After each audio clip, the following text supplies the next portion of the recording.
எப்பவுமே பிளவுகள் இடிஞ்சு விழுந்தது ஈரம் காய்ந்து காங்கிரீட் ஆயிடுச்சுன்னு வச்சுக்கோங்களேன், ஒட்ட முடியாது.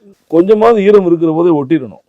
ஆனால் புரட்சித் தலைவருடைய காலத்தில் நமது கழகம் SDS உடைஞ்சு போனாரு, அந்த ஈரம் காய்வதற்குள் இணைக்கப்பட்டது. புரட்சித் தலைவி அம்மா அவருடைய காலத்தில் 89 ஜானகி ஜெயலலிதா என்ற பிரிவு ஏற்பட்டது. 96 போட்டி அதிமுக பிறந்தது. ஆனால் அந்த பிளவுகள் எல்லாம் நான் சொன்னது போல ஈரம் காய்ந்து காங்கிரீட் ஆகிறதுக்கு முன்பே ஒட்டப்பட்டு விட்டது.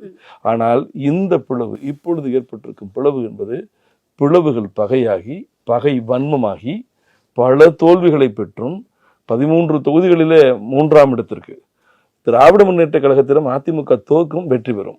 ஆனால் 3ஆம் இடத்தை யாரிடமும் பறிகொடுத்தது கிடையாது. ஆனால் இந்த கட்சி 3ஆம் இடத்திற்கு போகுது. 13 தொகுதியில 2 தொகுதியில 4ஆம் இடத்துக்கு போகுது. 7 தொகுதியில தனது கட்டுத்தொகையை இழக்கிறது. ஒரு சட்டமன்ற தொகுதியில் வெற்றி பெற்ற காங்கிரஸ் கட்சி பெற்ற ஓட்டுகள் 91, 2ஆம் இடத்திற்கு வந்த பாஜக பெற்ற ஓட்டுகள் 52. 31 வருடம் தமிழகத்தை ஆட்சி செய்த அதிமுக பெற்ற வாக்குகள் 5000. ஒரு கவுன்சில் தொகுதியில் வாங்க வேண்டிய ஓட்டை ஒரு சட்டமன்ற தொகுதியில் வாங்கியிருக்கு அதிமுக.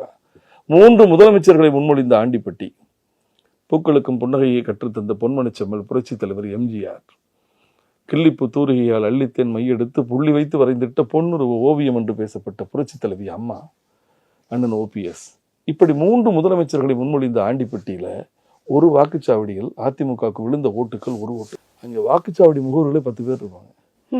அப்ப அவர்களே ஓட்டு போடல. இன்னொரு வாக்குச்சாவடியில் 7 ஓட்டு. நான் இதை சொல்வதற்கு காரணம், இத்தனை படுவதால தோல்வி என்று எடுத்துக்கொள்ளக்கூடாது, பேரழிவு, வீழ்ச்சி. இதற்கு பிறகு கூட இவை அனைத்திற்கும் ஒரே தீர்வு ஒற்றுமை. ஒன்றுபட்டால் இந்த நிலையை மாற்றலாம் என்கின்ற கண்முன்னே தீர்வு இருக்கிற போது கூட ஒவ்வொருவருடைய சுயநலம், ஒருவர் சேரக்கூடாதுங்கிறாரு. அதற்கு காரணம் தன்னுடைய அதிகாரம் போய்விடும் என்று. எல்லோரும் சேர வேண்டும் என்று ஆசைப்படுகிறார்கள். ஆனால் அந்த அதிகாரம் மிக்கவர், பொருளாதாரம் மிக்கவர், வலுவான பின்புலத்தை கொண்டவர், அனைத்தையும் என்னுடைய கட்டுப்பாட்டில் தான் வைத்துக் கொள்வேன் என்று. இந்த கிராமங்கள்ல பிள்ளைங்க பட்டாம்பூச்சி பிடிச்சி விளையாடுங்க, எல்லாரும் ஓடுவானுங்க ஒரு பட்டாம்பூச்சியை பிடிக்கிறதுக்கு. ஒருவன் பிடிச்சிருவான், என் கையில இருக்குன்னு கத்துவான். ஏமாந்து போனவர்கள் எல்லாம் விலகி போயிடுவாங்க. அவர்கள் போனதுக்கு பிறகு கையை விரித்து பார்ப்பான், உள்ளே பட்டாம்பூச்சி செத்து போயிடுவோம். என்னை பொறுத்தவரை எடப்பாடியின் கையில சிக்கி இருக்கக்கூடிய ஒரு பட்டாம்பூச்சி நிலைதான் அதிமுக.